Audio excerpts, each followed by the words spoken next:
Hola, el Todopoderoso les bendiga, deseo que estén teniendo un buen tiempo. Somos GESED Internacional, somos una institución de educación virtual bíblico-teológica y queremos trabajar un tema con ustedes hoy. Es un tema bastante interesante, una teología de la historia. Una teología de la historia. Es ver cómo Dios ha estado actuando allá en esos eventos del pasado, de nuestro pasado y del pasado de las naciones. Para eso quiero remitirme a trabajar el texto de Habacuc, capítulo 1.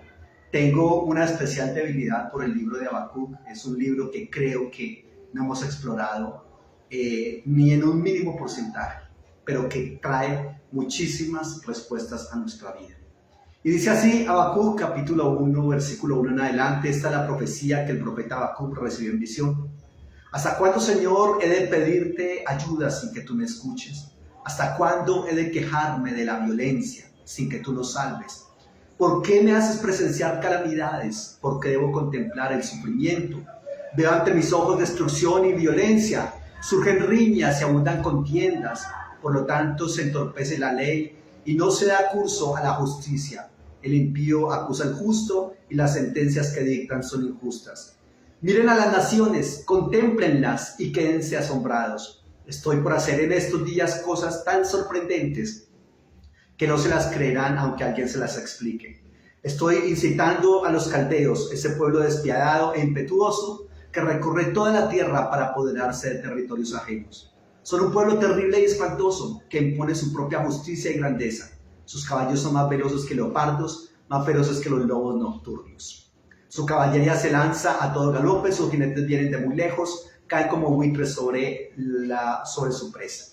Y en el capítulo 2, versículo 3 de este mismo libro de Habacuc, propone que pues la visión se realizará, versículo 2 y 3. El Señor me respondió: escribe la visión y haz que resalte claramente en las tablillas, para que pueda leerse de corrido, pues la visión se realizará en el tiempo señalado, marcha hacia su cumplimiento y no dejará de cumplirse. Aunque parezca tardar, espérala, porque sin falta vendrá.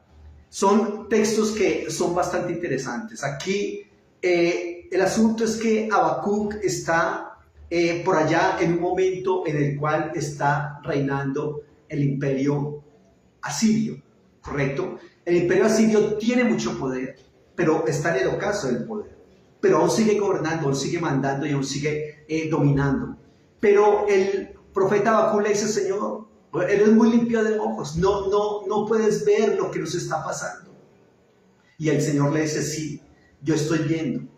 Y es más, no solamente estoy viendo, sino que voy a actuar. Y voy a levantar un pueblo que es el imperio neobabilónico, para que destruya a los impíos asirios. Cuando el Señor le responde de esa manera a Habacuc dice: pero ¿cómo así si esos de Babilonia son peores que los asirios? Y el Señor le dice: sí, son peores, pero yo después voy a levantar a otro imperio para que destruya a estos otros de acá. Aquí el asunto es que, como le comento, quiero trabajar el tema de una teología de la historia.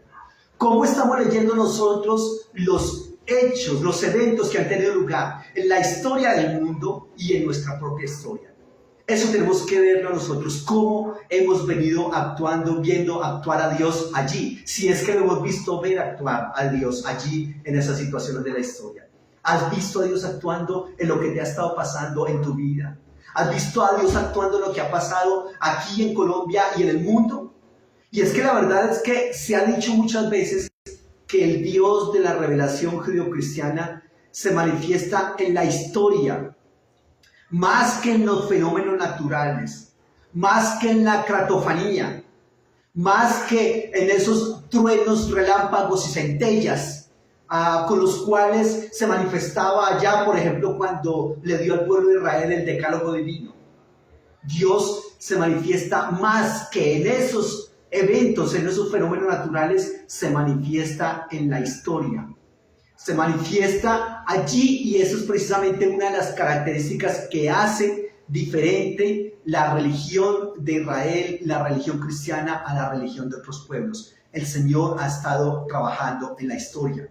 En la Biblia hay varias clases de salmos. Hay unos salmos que se llaman elegías, salmos de entronización del rey, salmos de alabanzas, y hay otros que se llaman salmos de historia de la salvación. Esos salmos de historia de la salvación son esos que usted los lee y empieza a contar de todo lo que ha pasado con el pueblo de Israel desde que llamó a Abraham, Isaac, Jacob, de cómo los sacó de Egipto, de cómo los introdujo en la tierra, etc. Esos salmos de historia de la salvación se centran en el repaso de la historia de las obras salvadoras de Dios entre su pueblo, a favor de su pueblo, mostrándoles salvación, ¿correcto? Mostrándoles cómo los rescató de Egipto, cómo los llevó a ser una nación. Entre esos salmos de historia de la salvación están el Salmo 78, el Salmo 105, el Salmo 106, 135, 136, ¿ya? Entonces, esos salmos tienen también una estructura, y es que siguen las etapas de la historia de Israel. Cada una de esas etapas de la historia de Israel, recordándolas con el objetivo de adorar a Dios, porque Dios actuó salvando a su pueblo en numerosas ocasiones, en numerosos eventos, y eso lo hace precisamente porque Dios actúa. Cuando se escriben esos salmos, obviamente se escriben de manera poseventual, ¿correcto? Y allí, cuando se ven las cosas de manera poseventual, es que se puede reconocer cómo es que Dios ha estado actuando en la historia. Entonces, esos salmos se leían posiblemente en las fiestas de renovación de la alianza, ¿correcto? Y en muchos eventos importantes del pueblo de Israel. Por ejemplo, en el Salmo 105 se transmite una concepción optimista, anunciando el actuar de Dios en favor de su pueblo. El Salmo 106 es pesimista porque muestra la infidelidad humana, ¿correcto? Y confiesa los pecados del pueblo frente a ese actuar de Dios. Entonces Dios actúa a favor del pueblo, pero el pueblo le responde de manera negativa a Dios con infidelidad. El Salmo 78 es como una mezcla entre pesimismo y optimismo, porque es una dialéctica entre la misericordia de Dios y la flaqueza humana. Y entonces la base de estos textos es la fe de ese Dios que obra dentro de los acontecimientos de la historia. Esos son los salmos que le comento, se llaman salmos de historia de la salvación. Dentro del profetismo también hay un aspecto muy importante en cuanto a la historia, porque fíjese que se le decía al oyente que debía decidir entre escuchar a los profetas y a cuáles escuchaba y a cuáles no, cuáles hablaban en el nombre del Señor y cuáles no. Y se les ofrece un criterio, digamos, para saber a cuál profeta escuchar y a cuál profeta no. ¿Cuál es el criterio? El criterio es el cumplimiento de la palabra del profeta. No siempre el profeta habla en cuestión de futuro, pero cuando se habla en ese sentido, el santo y seña era que esa palabra debía ser cumplida. Entonces, allí el asunto es que había un problema serio. Había que escuchar al profeta, ¿correcto? Pero había profetas falsos y había profetas verdaderos. Y desde esa perspectiva, hay que escuchar al profeta. Y hay que no solamente escucharlo, sino que hay que obedecer la palabra de Dios que ese profeta proclama. Eso dice Deuteronomio 18:18, ¿ya? Pero entonces el asunto es que la persona tenía que estar en la capacidad de distinguir a qué profeta a saber escuchar, a quién debía escuchar y a quién no. Aquí en el Deuteronomio 18 se habla, ¿a cuál profeta no escucharás? Pues al profeta al cual no se le cumpla esa palabra, a ese no vas a escuchar. Aquel cuya palabra no se cumpla. Lo mismo si anuncia paz o si anuncia juicio, hay que mirar si esa palabra se cumple, ¿correcto? Si no se cumple, no le tengas miedo a ese profeta, es decir, no le tengas el temor que se le debe tener a un mensajero de parte de Dios, no porque realmente no sirve para nada. Entonces, sí se tenía que escuchar a ese profeta, sobre todo a los profetas que hablaban de juicio, correcto, porque los profetas falsos por lo general enseñaban paz, bendición, todo va a estar bien. El profeta verdadero siempre hablaba de juicio, ¿ya? Entonces, allí hay algo bien importante para eso. Pero ¿cuál es el asunto acá?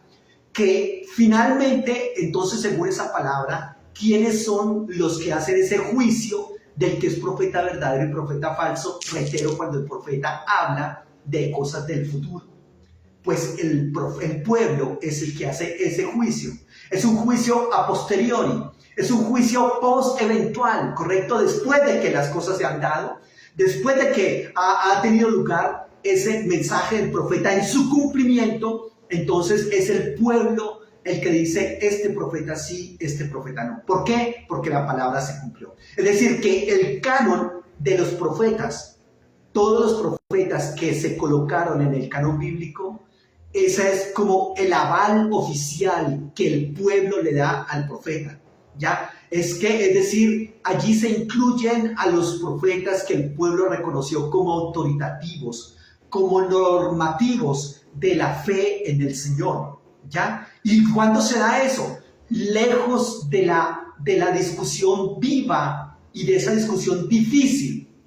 La posteridad reconoce cuáles son esos profetas verdaderos, y muchos de esos profetas que la posteridad reconoce como profetas verdaderos, en el momento en que ellos hablaron no tuvieron público, no fueron aceptados, no fueron populares, fueron rechazados. Y muchos de esos profetas que tenían tremendo público, que se les aplaudía y que se les decía bienvenidos, el pueblo y esa evaluación post-eventual dijo esos no eran verdaderos profetas, ¿ya? Entonces muchos de esos profetas cuyos contemporáneos dijeron no son verdaderos y no los escucharon, posteriormente la historia los avaló como profetas verdaderos.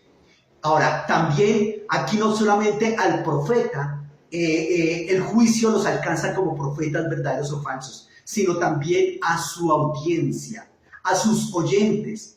¿En qué medida y en qué juicio y en qué sentido ese juicio general se guió por cuál regla? Por la regla del cumplimiento de la palabra. Esa fue la regla, el cumplimiento de la palabra, ¿ya? Entonces, aquí lo importante es que estamos hablando de una teología de la historia, de la capacidad de ver cómo Dios habla en los eventos del pasado, de cómo Dios habla en los eventos del pasado de Israel, del mundo y de los míos como individuo, como miembro de una familia, como miembro de una colectividad, de un país, ¿correcto? Y también de los pueblos como miembros de un universo. Dios ha estado hablando. Se debe ir en búsqueda de Dios en lo que ha acontecido, en el hecho, en el acontecimiento, en la historia, porque esos hechos y esos lugares son lugares de la revelación de Dios. Dios ha estado actuando allí, en esos acontecimientos, en esos hechos. Entonces, los profetas son básicamente personas que tienen la capacidad de ver en esa historia y hacer una lectura de esa historia desde la teología, porque esos hechos son eficacia de la palabra de Dios. Los profetas eran personas que se adelantaban al futuro y lo anunciaban, ¿ya? Y esos acontecimientos que anunció el profeta luego son leídos como realización de la palabra de Dios que había hablado a través de los profetas, pero que era palabra de Dios y que Dios había dicho voy a hacer, ¿correcto? Y luego la historia dice es verdad, hizo, ¿correcto? Es decir, la historia es presentada como verificación de la eficacia de la palabra de Dios. Entonces, ese es bastante interesante allí, pero para poder entender la historia como lugar de la revelación de Dios, hay que hacer una lectura de esa historia desde una perspectiva teológica, es decir, desde la perspectiva de la revelación de Dios al ser humano, porque eso es la teología, el estudio de la revelación de Dios al ser humano a través de las diferentes épocas. Y si eso es así, entonces ¿por qué a nosotros muchas veces nos queda tan complicado creer en Dios y ver a Dios actuando en este momento? Claro, obviamente es muy complicado ver a Dios cómo es que está actuando en lo que me está pasando en este momento. Llega a mi mente una situación bien interesante. A nosotros nos cuentan y nos enseñan que la fe es la certeza de lo que se espera, la convicción de lo que no se ve, ¿correcto? Espérenlo porque va a venir. Pero para los judíos la fe es más pasado que futuro. Para los judíos la fe en Dios se basa en lo que Él hizo por nosotros en el pasado.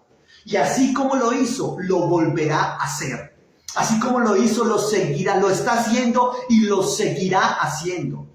Entonces, esos profetas, en el caso de los profetas, anunciaban acontecimientos que posteriormente se cristalizaban en realidades palpables de la historia. Lo que pasa en la historia es palabra que Dios ha hablado y que luego se realiza en esas realidades puntuales, palpables, que se pueden ver, tocar, observar, que se pueden analizar y que se puede decir, sí, efectivamente Dios estuvo actuando allí. Entonces, aquí es algo muy importante eso. Ahora, obviamente el compromiso central de nosotros al ver al Dios actuando en la historia es que hay unas exigencias de la alianza, del pacto, del compromiso con Dios, que van en una doble vertiente, porque no es solamente, sí, Dios estuvo en la historia, así bonito, sino, la doble vertiente al hablar Dios en la historia y en nuestra época, obviamente, es la relación que debe existir entre Dios y el ser humano, ¿correcto? Pero también entre el ser humano con el otro ser humano, para que finalmente se lleve a cabo lo que Dios quiere en su reino, en nuestras vidas, ¿correcto? Dios quiere que nosotros trabajemos de esa manera y por eso Él nos dice, he estado actuando en la historia. Entonces no se puede divorciar ese compromiso humano y social del compromiso espiritual. No se puede hacer una distinción entre la espiritualidad y la secularidad, entre lo sagrado y lo profano. No, todo tiene que ser sagrado para nosotros, ¿correcto? Absolutamente todo. Pero eso nos lo cuenta la historia. Entonces tiene que haber un sentido vertical y un sentido horizontal que es alimentado con la historia por lo que Dios ha venido haciendo con nosotros. Y ese encuentro se vive por el hombre histórico. Ese encuentro se vive por un hombre que ha estado viviendo una historia y un Dios que ha venido dirigiendo esa historia.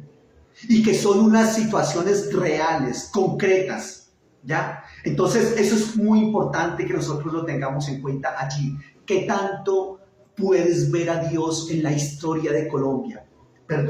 Ver a Dios en la historia de Colombia. Una historia tan convulsionada, tan violenta, una historia tan cargada de corrupción. Podemos ver a Dios actuando allí en esta Colombia. Podemos ver a Dios actuando allá en Israel y en todos los procesos de la historia, como le propone Dios a Habacuc. Una de las situaciones de Habacuc es el libro de Habacuc. Me encanta porque responde a una pregunta muy fuerte, muy densa, muy álgida del ser humano. ¿Cómo responde Dios al ser humano? Y uno de esos elementos es Dios diciéndole al ser humano, yo respondo en la historia. Puedes verme en la historia de la cual Dios es el director, es el actor principal, correcto, es el guionista y es absolutamente todo. En el griego hay una palabra que es la palabra telos. De ahí viene uno de los estudios de la teología, que es la teleología.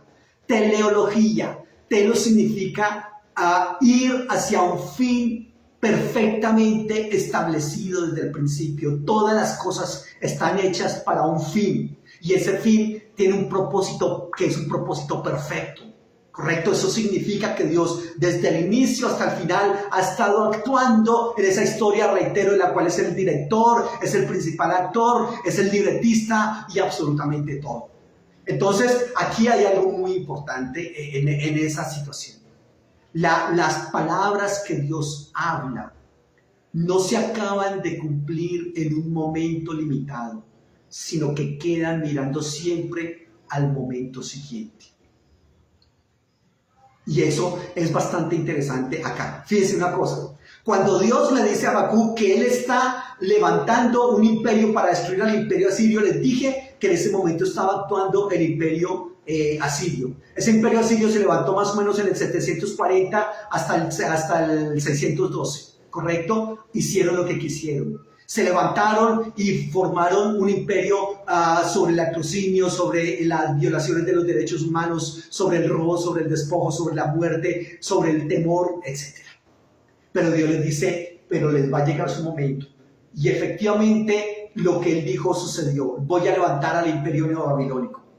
Y ese imperio neobabilónico se levantó y en el 612 destruyó al imperio asirio y empezaron a gobernar. Y gobernaron hasta el 612, hasta el 538.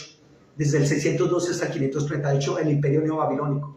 Cumpliéndose lo que Dios le había dicho a Habacuc. Voy a levantar a este imperio para que destruya a estos otros y después levanto otro para que destruya a los neobabilónicos, a los caldeos, ¿correcto? Y efectivamente levantó al imperio medo-persa, que estuvo vigente desde el 538 hasta el 333. Y luego levanta al imperio griego, desde el 333 por allá, más o menos hasta el siglo II después de Cristo, cuando se levanta el imperio romano.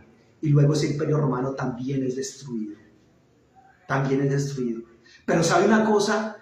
Dios le había dicho a esos pueblos que ellos iban a ser destruidos. Y de pronto nosotros podemos decir, pero eso pasó allá en el pueblo de Israel, eso allá en las historias de la Biblia, que son historias magníficas, de cosas míticas y todo ese asunto. Perdón, está pasando en Colombia en este momento.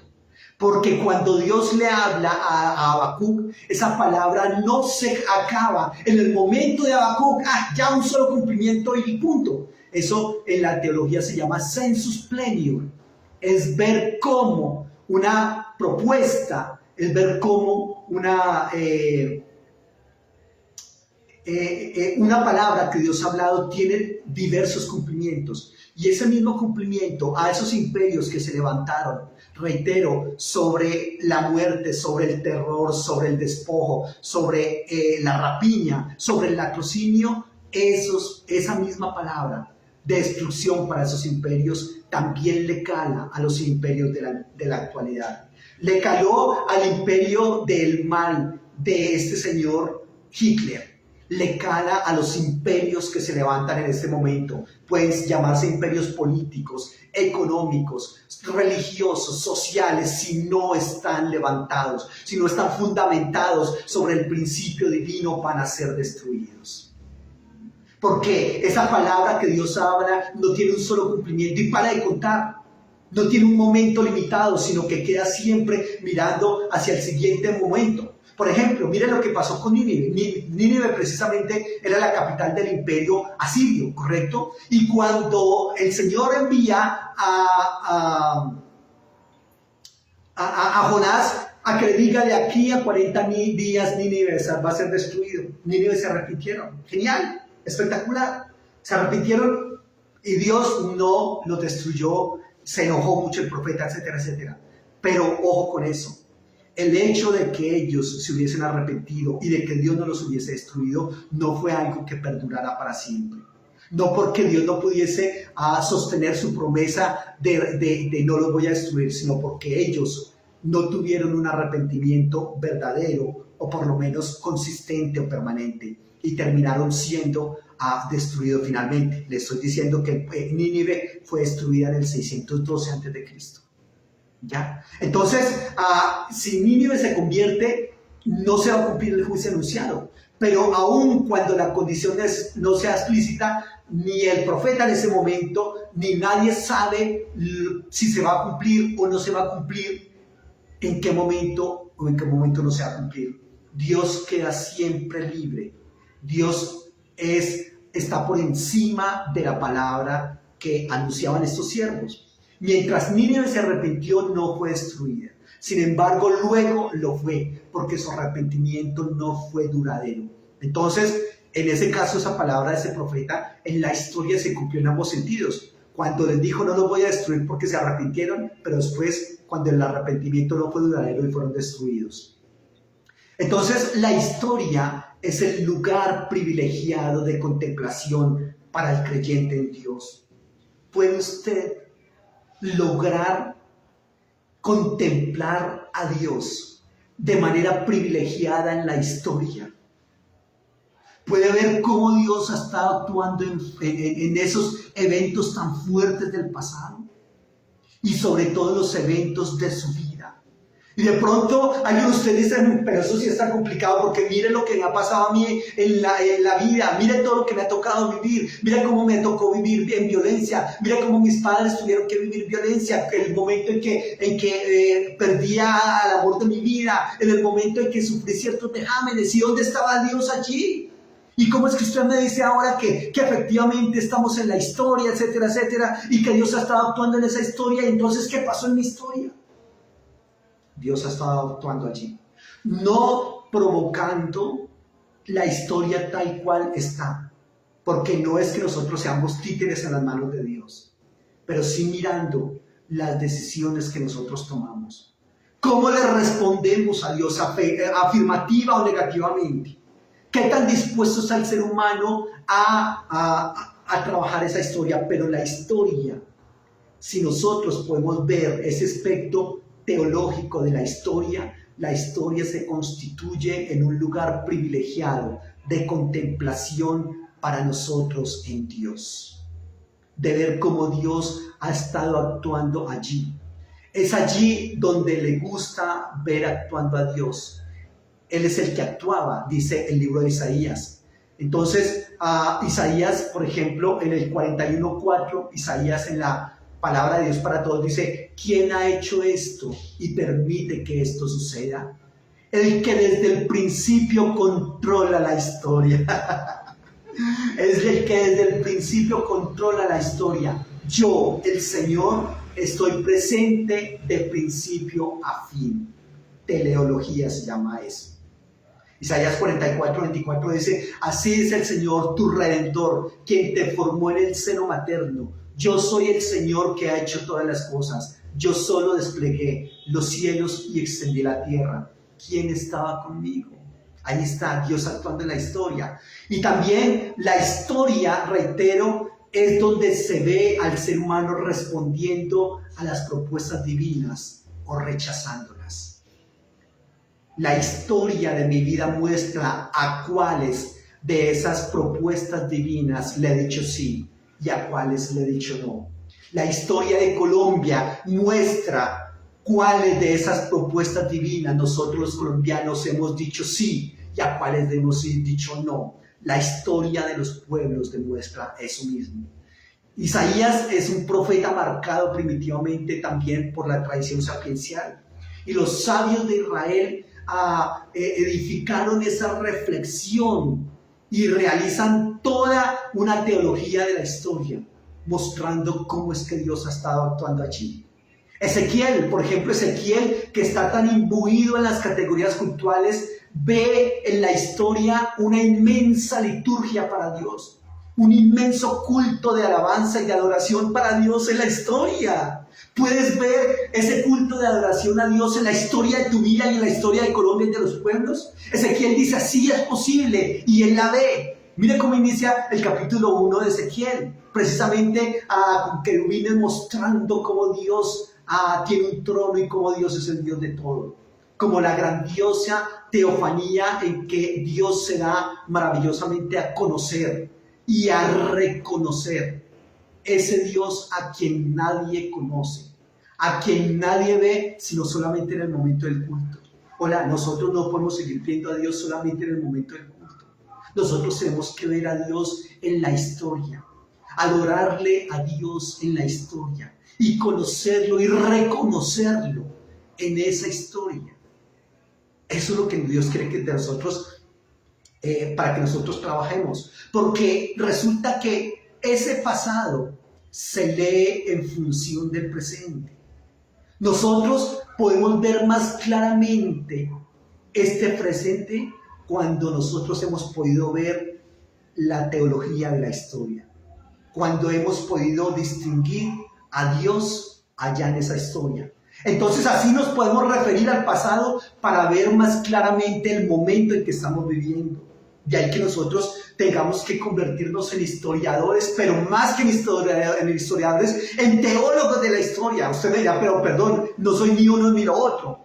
No soy ni teólogo ni soy historiador. Pero ¿por qué no te conviertes en un teólogo y en un historiador? Porque finalmente, empíricamente nosotros hablamos de historia y empíricamente hablamos de teología permanentemente.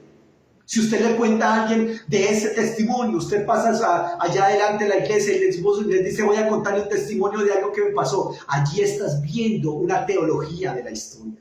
Allí estás viendo cómo Dios actuó en favor tuyo en una situación que para ti era bastante álgida. Dios actúa en favor tuyo, Dios actúa en favor del pueblo de Israel, Dios actúa en favor de Colombia, Dios actúa en favor del mundo. A Él no le quedó grande esto. Él está pendiente de todo lo que está pasando acá. Entonces, refiriéndonos a esas líneas maestras, divinas, de la acción de Dios en la historia pasada, es como nosotros podemos leer nuestro presente. Nosotros leemos el presente a la luz del pasado. Se habla en nombre de Dios en el presente en función del pasado. Reitero, esa perspectiva de fe del pueblo judío es espectacular, más pasado que futuro. Y eso es una garantía enorme. Cuando yo veo a Dios que ha estado actuando en mi pasado, digo, sencillamente va a actuar en mi futuro. ¿Qué ha hecho Dios por ti en el pasado? ¿Qué ha hecho Dios por ti en el pasado? Puedes ver esa teología, esa historia y ver, así como lo hizo, lo volverá a hacer. Y así como lo hizo, lo está haciendo. Porque el pasado nos faculta para saber leer el presente. Entonces, partir de eso es bastante interesante. Porque nos ayuda a analizar este presente. Así es de que nosotros debemos estar arraigados en el pasado. O no quedarnos en el pasado. No. Arraigarnos en el pasado es diferente. Estar arraigado en el pasado que estar en el pasado. ¿Ya? Nosotros debemos arraigarnos en el pasado, ¿correcto? Porque el lector del presente es aquel que puede estar vuelto hacia el pasado, aquel que puede mirar hacia el pasado y, cuidado, también mirar al porvenir.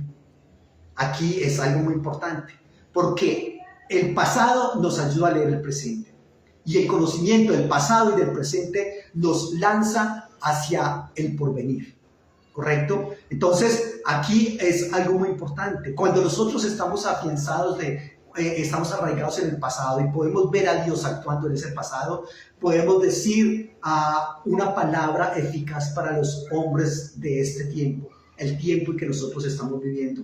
Porque nosotros, cuando podemos ver el Dios actuando en la historia, esa teología en la historia, podemos ver la continuación de la acción de Dios a la luz del pasado, a la luz de la tradición, ¿correcto? Y ver cómo es que Dios está actuando en la actualidad. ¿Por qué? Porque sencillamente entenderemos que Dios es fiel, ¿correcto? Y eso, reitero, nos facultará para hablar también del porvenir de aquel que cree en Dios, ¿correcto? Porque puede tener la seguridad que Dios seguirá actuando en su favor, ¿ya? Entonces aquí es algo muy importante. Los acontecimientos que tejen la historia deben llevar nuestra atención para hacer una lectura trascendental de los hechos. Aquí nosotros tenemos una situación, nosotros infortunadamente tenemos una mentalidad muy corta, muy cerrada, muy materialista. ¿Ya? Solamente vemos lo que nos está pasando allí, nuestra pequeña burbuja, nuestro gueto. Pero qué importante que nosotros podamos ver en la historia que hemos vivido algo más trascendental. Que podamos ver en esa historia una causalidad, ojo, una causalidad metahistórica, es decir, más allá de esa historia. Atrevámonos a ver más allá de esa historia. Atrevámonos a ver al que maneja la historia.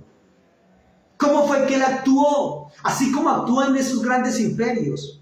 Y que no solamente en los imperios del pasado, sino en los imperios del presente, está actuando y actuará en contra de los imperios del futuro si esos imperios no se levantan en sus principios divinos. ¿Ya? pero debemos ver una causalidad en todo esto, y una causalidad que va más allá de lo meramente histórico, de los hechos históricos, ver cómo Dios está actuando allí. Han de ser vistos como realización de la palabra de Dios. Esos hechos, vistos como la realización de la palabra de Dios. Entonces, esa realización total del anuncio de Dios en la historia humana tiene por delante, curiosamente, incluso hasta la escatología. Es decir, esa historia no se agota. Cuando nosotros podemos ver a Dios en la historia, esa teología de la historia nos faculta para adorarle, para creer en Él, para exaltarle, para ver en esa historia un acto litúrgico de adoración, para ver su poder, ¿correcto? Para leer el presente, arraigados en ese futuro, ver el presente con una claridad única y para proyectarnos a la escatología. Vale la pena que nosotros veamos a Dios en esa historia. ¿Hasta qué punto tienes esa capacidad de ver lo que está pasando? No porque Dios lo haya provocado. Muchas de las cosas que nosotros hemos vivido, nosotros mismos no las hemos buscado. ¿Correcto? Nosotros mismos no las hemos buscado. Pero más que provocarlas, Dios ha estado allí actuando, viendo qué está pasando, cómo puede ayudar, cómo puede rescatarnos, como ese padre que ve a su hijo y le está prestando atención, que su hijo va, viene, corre, etcétera, etcétera, y mirando en el momento en que necesita ese hijo de la protección, del cuidado, del rescate de su padre. Y ver cómo, así como nuestros padres han estado presentes en nuestra vida desde antes de nacer, Dios ha estado presente en nuestras vidas desde siempre. Y es importante que nosotros tengamos en cuenta eso. Una teología de la historia. ¿Hasta qué punto puedes darle una lectura de lo que ha pasado en tu vida, de esas experiencias, las de los éxitos, las de los fracasos, las de la angustia y las de la alegría? ¿Qué tanto puedes hacer una lectura de esos eventos en tu vida y ver cómo Dios realmente ha estado obrando allí? Yo le invito que si no has podido hacer ese ejercicio, hágalo. No solamente desde cuando naciste, desde tus antepasados.